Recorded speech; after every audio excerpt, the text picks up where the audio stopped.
Do you know yourself well? I assume most people are going to answer yes.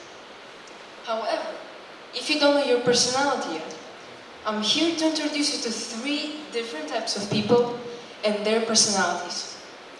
But before I start, I would like to tell you one disclaimer. That all people are different and unique. That's why all points that I'll say today shouldn't match with your character. Right now, let's start by telling the definition of the word introvert. Introverts are people who tend to feel more focused on their internal thoughts and feelings. They really like one-on-one deep conversations. So they don't really like having small talks, and most of introverts, they're scared of starting a conversation. I think most of you right now can also see it in yourself, that you're maybe scared or nervous to start a conversation. Third point about introverts is that introverts have 2-3 close friends.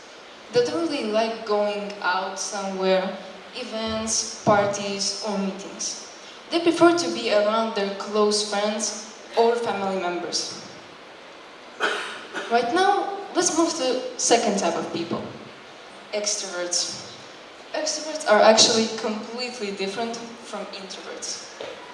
Extroverts, they usually like big groups, but it doesn't mean that they don't have any friends at all. They still have them, but they still like going out somewhere. As I already said before, events, parties, or meetings.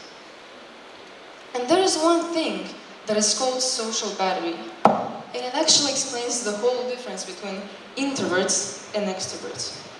As you can see from this picture, introvert is standing near a low battery. It means that after they communicated or had conversation with another person, they need time to get their energy back and repair. But if we look at extrovert, we see that they're standing near a full battery. It means that they're getting energy from communicating, and they love this. Another point about extroverts is that they usually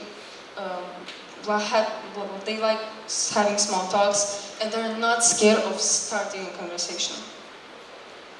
And there is actually a third type of people, introverts. Ambiverts, they are just a mix of introverts and extroverts. So ambiverts, they react different in different situations. Right now, let's move to my main topic. I choose my main topic as a pluses of being introvert. Because introvert myself, of course I would like to tell some pluses about my personality. Let's start with the first plus of being introvert. First plus is that introverts, they usually can strongly focus on something. Strongly focusing on something leads to the better result at the end. For example, if I strongly focus on one subject, it means that I will pass most of my exams.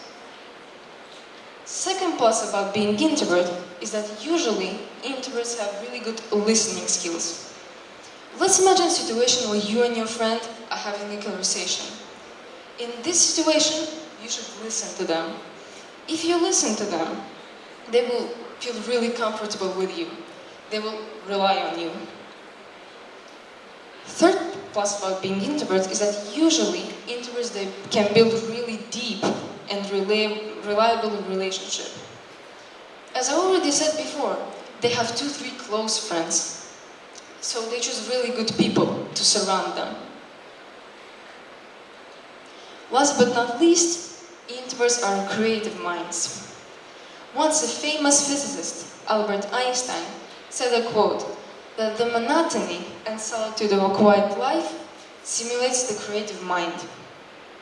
What he meant by this quote is that when the environment is quiet, people have really creative ideas and creative problem solving. And I think it somehow connects to the introverts, because when a setting is quiet, they're also pretty creative. Right now, I want to tell you one story of a famous actress who became really popular for her role Hermione in Harry Potter. I think you all know her, Emma Watson. But before I would like to tell you her story, I would like to mention that she became famous when she was only 9 years old. So before she started acting in Harry Potter, she always played in some school roles and school plays. And only after that, casting agents found Emma Watson through her Oxford theatre teacher. And she started acting in Harry Potter. And what I want you to tell by this story is that you shouldn't really care about your personality. You should you should focus on things that you're interested in, and only after that you will have a result. And I want to give you one advice, that you should, as I already said before, you shouldn't be focused on your personality. You should find your weaknesses and focus on them and turn them into strength. Thank you for listening.